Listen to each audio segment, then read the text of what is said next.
శుభమస్తు కార్యక్రమంలో గృహబలం అంశానికి స్వాగతం. మనం హాయిగా గృహాన్ని కట్టుకొని నివసిస్తూ ఉన్నాం. అలా నివసిస్తూ ఉన్న ఇంటికి తెలియకుండానే అనేక రకాలైనటువంటి నెగిటివ్ ఎనర్జీస్ ప్రసరిస్తున్నాయి.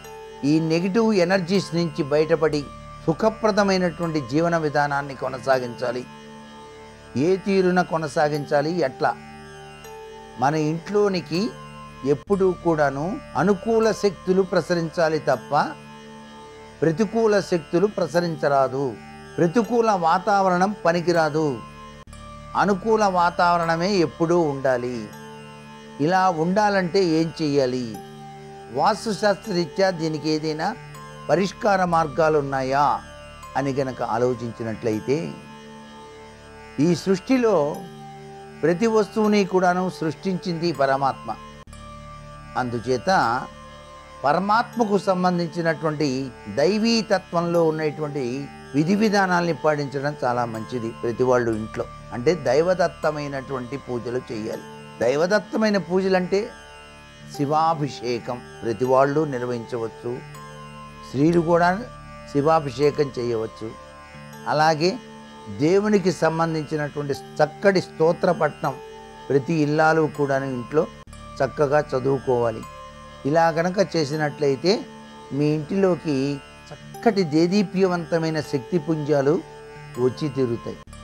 అలాగే నెగిటివ్ పవర్స్ అంటే ప్రతికూల వాతావరణం కనుక ఉన్నట్లయితే వాటిని చిన్నాభిన్నం చేయటానికి చక్కగా సహకరించేటువంటి ప్రక్రియల్లో మనకు అనేక రకాలైనటువంటి అద్భుతవంతమైనటువంటి దైవీ శక్తులకు సంబంధించినటువంటి వస్తువులు కొన్ని ఉన్నాయి. ఆ దైవీ సంబంధమైన వస్తువుల్లో మనకి ఎక్కువగా కనిపించేది తాబేలు.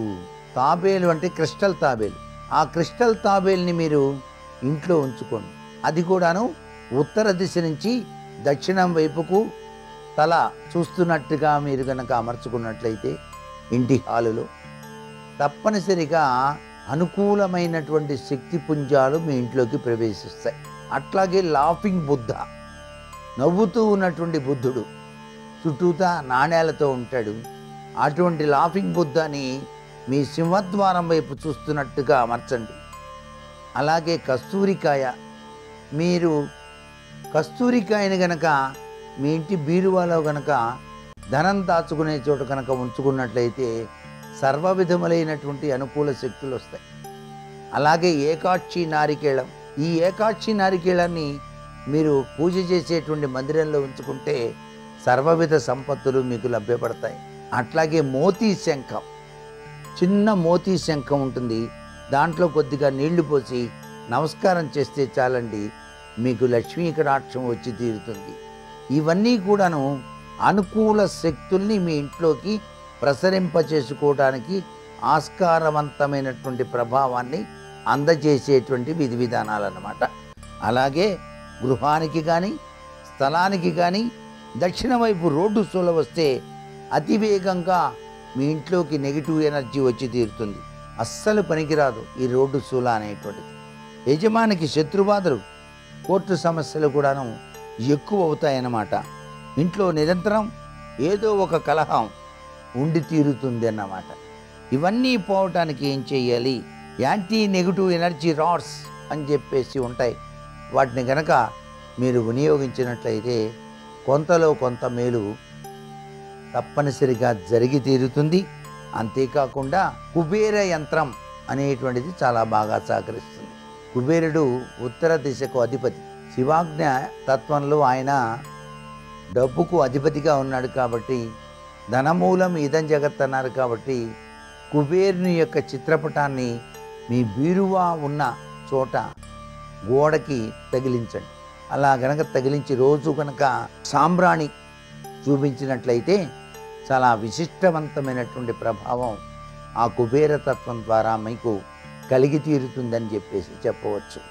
అలాగే దక్షిణ నైరుతి గృహానికి స్థలానికి కూడా రోడ్డు సూల కనుక ఉంటే నెగిటివ్ ఎనర్జీ ప్రవేశిస్తుంది. కాబట్టి ఆ గృహంలో నివసించేటువంటి వాళ్ళు ఎవరైనా సరే చెడు ప్రభావంతో అనేక రీతుల్లో బాధపడతారు. కాబట్టి యజమానికి గుప్త శత్రుబాధలు ఉంటాయి కాబట్టి, అనారోగ్య సమస్యలు కూడాను వేధిస్తాయి కాబట్టి, వాటి నుంచి బయటపడటానికి తప్పనిసరిగా ఉపయోగించవలసింది కాపర్ బ్రౌన్తో చేసినటువంటి చిన్ని రాడ్స్ అన్నమాట. ఆ యొక్క వాటిని చక్కగా కనుక వినియోగించినట్లయితే ఆ యొక్క ప్రభావాల నుంచి మీరు బయటపడటానికి ఆస్కారం ఎక్కువగా ఉంటుంది. అలాగే పశ్చిమ నైరుతి స్థలం గృహానికి రోడ్డు సూల కనుక ఉందంటే చాలా విపత్కరమైనటువంటి ప్రతికూల శక్తులు ఇంట్లోకి ప్రవేశిస్తాయి. అంతేకాకుండా అనేక రకాలైనటువంటి బాధల్లో చిక్కోవలసిన పరిస్థితి ఏర్పడుతుంది. ఇటువంటి వాళ్ళు తప్పనిసరిగా ఉపయోగించవలసినటువంటిది యూనివర్సల్ స్కానర్స్ అని చెప్పేసి ఉంటాయి. వాటి ద్వారా గ్రహించి దానికి సంబంధించినటువంటి క్రిస్టల్ రాడ్స్ అమర్చినట్లయితే దాని ప్రభావం నుంచి బయటపడటానికి ఆస్కారం. ఏది ఏమైనప్పటికీ కూడాను మనకి దైవశక్తి చాలా అవసరం అండి. దేనికైనా ఇంట్లో ప్రతినిత్యం దీపారాధన చేయటం, ఉదయం సాయం సంధ్యా సమయం, కనీసం ఉదయం పూటైనా చేయాలి. అలా దీపారాధన చేసినట్లయితే దీపంలో ఉండేటువంటి సుబ్రహ్మణ్యేశ్వర తత్వం శత్రునాశక కారకుడు అవుతాడు. శత్రువుల్ని లోపలికి రానేయడం, ఎటువంటి దుష్టకరమైనటువంటి ప్రభావాలు మన ఇంటిలోకి ప్రవేశించకుండా రక్షిస్తారు. అందుకే ప్రతి వాళ్ళు కూడాను సాయం సంధ్యా సమయంలో ఇంట్లో ఉన్నటువంటి దీపాలన్నీ కూడా వెలిగించేటువంటి విధి విధానాన్ని పాటించి చూడండి. అప్పుడు అనుకూలమైనటువంటి శక్తులు మీ గృహంలోకి ప్రవేశిస్తాయి. గృహానికి కానీ స్థలానికి కానీ పడమర దిశ నుంచి ప్రతికూల శక్తులు గనక ప్రవేశిస్తూ ఉన్నట్లయితే, రోడ్డు సూల గనక వచ్చినట్లయితే మిత్రులు కూడాను శత్రులవుతారు అనే విషయాన్ని గుర్తుపెట్టుకోండి. అలాగే గృహానికి స్థలానికి కానీ పడమర వాయువ్య దిశ రోడ్డు సూల గనక తగిలినట్లయితే అక్కడ ప్రతికూల శక్తి గృహంలోకి ప్రవేశించడం వలన సొంత తత్వంతోనే వాళ్ళు ప్రవర్తించడం జరుగుతుంది. ఎవరి మాట వినని పరిస్థితి ఎక్కువగా ఉంటుంది. స్థలానికి గృహానికి కానీ ఉత్తర వాయువ్య రోడ్డు సూల ఉంటే అనేక రకాలైనటువంటి ప్రతికూల ఎనర్జీ గృహంలో ప్రవేశించడం వలన అందులో నివసించేటువంటి వాళ్ళు వివిధ రకాలైన అనారోగ్య బాధలకు గురవుతారు. వీటన్నిటి నుంచి కూడా మీరు రక్షింపజేసుకోవాలి అన్నప్పుడు దైవ చింతన కలిగినటువంటి విధి విధానాలని మీరు పాటించాలి. శివారాధన, శివాభిషేకం మీరు పాటించి చూడండి. తప్పనిసరిగా అందరూ సుఖంగా జీవితాన్ని గడుపుతారు. మరికొన్ని ముఖ్య విషయాలు రేపటి శుభమస్తు కార్యక్రమంలోని గృహబలంశలో తెలుసుకుందామా. మరి సర్వే జనా సుఖినో భవంతు.